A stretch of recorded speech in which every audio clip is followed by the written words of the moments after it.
अस्सलाम वालेकुम वरहमतुल्लाहि वबरकातुह। यूट्यूब के channel guide to learning English में आपका खैर मकदम है। मैं हूं मोहम्मद शहाबुद्दीन एक नई वीडियो के साथ। बिस्मिल्लाहिर्रहमानिर्रहीम। Lesson number 115 some important structures part 11। सबक नंबर 115 कुछ अहम ताबीरात हिस्सा 11। दोस्तों हमने सम इम्पोर्टेंट स्ट्रक्चर्स यानी कुछ अहम और ज़रूरी ताबीरात के अब तक 10 पार्ट्स यानी 10 हिस्से मुकम्मल कर लिए हैं अल्हम्दुलिल्लाह। सब बहुत ही अहम और मुफीद हैं। अगर आपने उन्हें नहीं देखा है तो ज़रूर देखें, फिर ये वीडियो देखें। आज के इस सबक में हम मज़ीद अहम और शानदार स्ट्रक्चर्स पढ़ेंगे और मश्क करेंगे, इसलिए आपसे गुजारिश है कि इस वीडियो को आखिर तक देखें और अपनी कॉपी में भी नोट कर लें ताकि याद करने में आसानी हो। तो चलिए बिला ताख़ीर शुरू करते हैं। तो दोस्तों आज का सबसे पहला स्ट्रक्चर है कांट हेल्प या कुडंट हेल्प। इसका मतलब होता है उर्दू में के बिना नहीं रह सकता या नहीं रह सका। जब आपको कोई काम नहीं करना था या नहीं करना है, करना नहीं चाहिए था या करना नहीं है, लेकिन आप ख़ुद को रोक नहीं पाए और कर लिया, या रोक नहीं सकते। ऐसा काम है जो आपको करना तो नहीं चाहिए लेकिन आप रोक नहीं सकते अपने आप को, आपके काबू से बाहर हो जाता, तो कहते हैं कि मैं ये काम किए बिना नहीं रह सका, ये काम किए बिना नहीं रह सकता, यानी ख़ुद को रोक नहीं पाया या रोक नहीं सकता। ऐसे जुमलों के लिए माजी में कुडंट हेल्प और हाल में यानी प्रेजेंट के लिए कांट हेल्प का इस्तेमाल करते हैं। जैसे इसका स्ट्रक्चर बनेगा सब्जेक्ट प्लस कांट या कुडंट में से कोई एक, और उसके बाद हेल्प, उसके बाद आईएनजी फॉर्म का इस्तेमाल होगा। ये याद रखना है कि इसके बाद आईएनजी फॉर्म का इस्तेमाल होता है, फिर दीगर चीज़ें यानी ऑब्जेक्ट वगैरह। जैसे I can't help meeting him, मैं उससे मिले बिना नहीं रह सकता। I can't help doing that, मैं ऐसा किए बिना नहीं रह सकता। He can't help talking to him, वो उससे बात किए बिना नहीं रह सकता। ही कुडंट हेल्प बीटिंग मी, वो मुझे मारे बिना नहीं रह सका, यानी वो चाहता तो नहीं था मुझे मारना लेकिन वो मजबूर हो गया और उसने मुझे मार दिया। आई कुडंट हेल्प सीइंग हर, मैं उसे देखे बगैर नहीं रह सका। अगला है व्हाट टू मी, मुझे क्या। स्ट्रक्चर होगा व्हाट टू मी, उसके बाद सब्जेक्ट, फिर वर्ब वन, फिर ऑब्जेक्ट, फिर वर्ब वन, उसके बाद ऑब्जेक्ट। एग्जाम्पल है what to me you read or play, मुझे क्या, मुझे क्या तुम पढ़ो या खेलो, मुझे क्या तुम पढ़ो या खेलो। Sir what to me you live or die, मुझे क्या तुम जियो या मरो। What to me he laughs or cries, मुझे क्या वो हंसे या रोए। What to me he comes or goes, मुझे क्या भाई वो आए या जाए। अगला है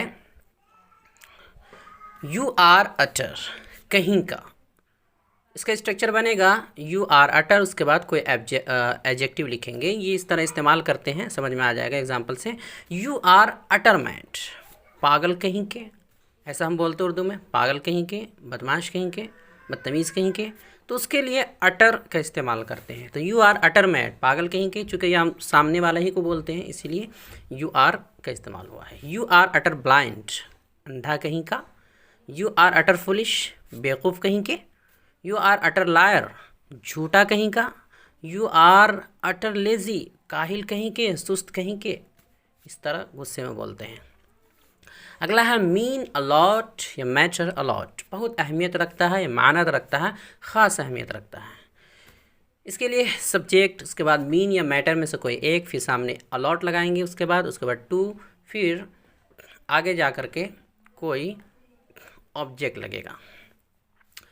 जैसे your words mean a lot to me, तुम्हारी बातें मेरे लिए बहुत अहमियत रखती हैं।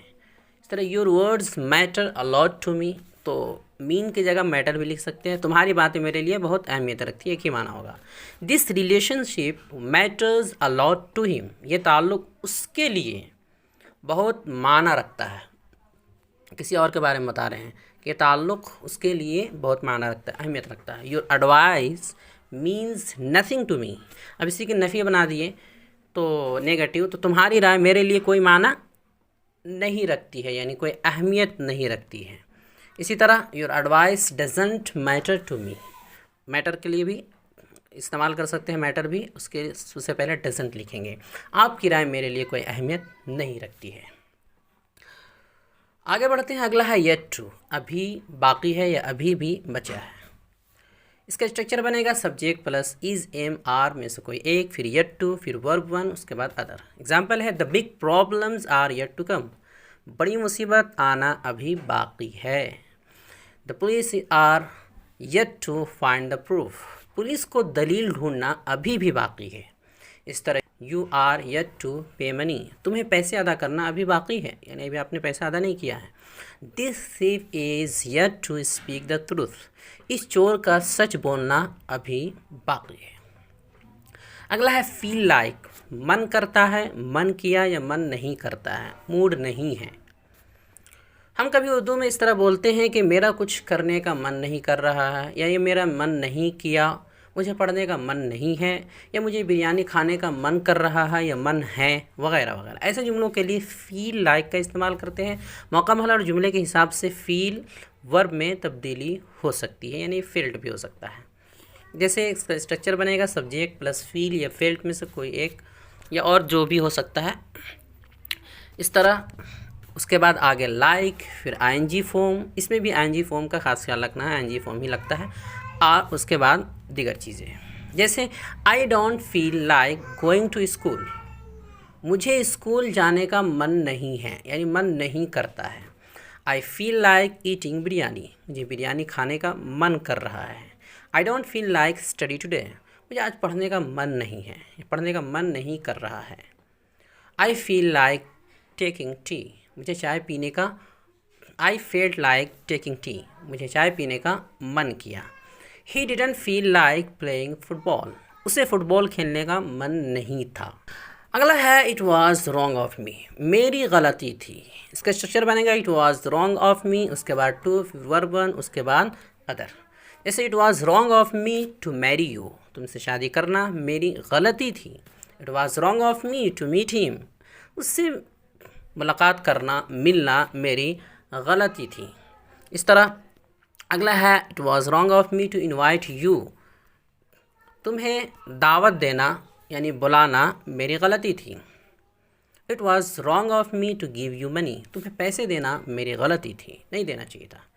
अगला है डेस्टिन्ड टू, होना ही था, यह मुक़द्दर में था, मुक़द्दर में है, नसीब में था या नसीब में है। इसके लिए स्ट्रक्चर होगा subject plus is am are या वाज वर्ब में से कोई, उसके बाद डेस्टिन्ड टू, फिर वर्ब वन, उसके बाद अदर। एग्जाम्पल है he was destined to become a great speaker, एक अजीम मुकर्रर बनना, उस मुकर्रिर बनना, एक अजीम मुकर्रिर बनना उसके नसीब में था, किस्मत में था। You were destined to become a doctor, doctor बनना तुम्हारा मुकद्दर था, डॉक्टर बनना तुम्हारा मुकद्दर था, यानी डॉक्टर बनना तुम्हारे किस्मत में था। अगला है he was destined never to meet her again, he was destined never to meet her again, उससे मिलना, दोबारा मिलना कभी उसके नसीब में नहीं था, उससे दोबारा मिलना कभी उसके नसीब में नहीं था। He is destined to be rich, अमीर होना उसके मुकद्दर में है, किस्मत में है, नसीब में है। You are destined to marry her, उससे शादी करना तेरे नसीब में लिखा है। अगला है बाय द वे या एनी वे, वैसे, वैसे तो खैर। जब गुफ्तगू के बीच में कोई सवाल पूछना हो या एक नया मौजू शुरू करना हो तब बाय द वे का इस्तेमाल करते हैं। जैसे by the way what's your age, वैसे आपकी उम्र क्या है। By the way what do you do, वैसे आप क्या करते हैं। By the way where do you live, वैसे आप रहते कहाँ हैं। By the way I am getting late, वैसे मुझे देर हो रही है। तो बाय द वे का इस्तेमाल उस वक्त करते हैं जब बीच में गुफ्तगू कर रहे हैं और बीच में अचानक कोई सवाल आपको पूछना हो या फिर एक नया मौजू आपको शुरू करना, पहला वाला मौजू से हट कर दूसरा मौजू शुरू करना है, तो आप बाय द वे का इस्तेमाल करके आगे बोलते हैं।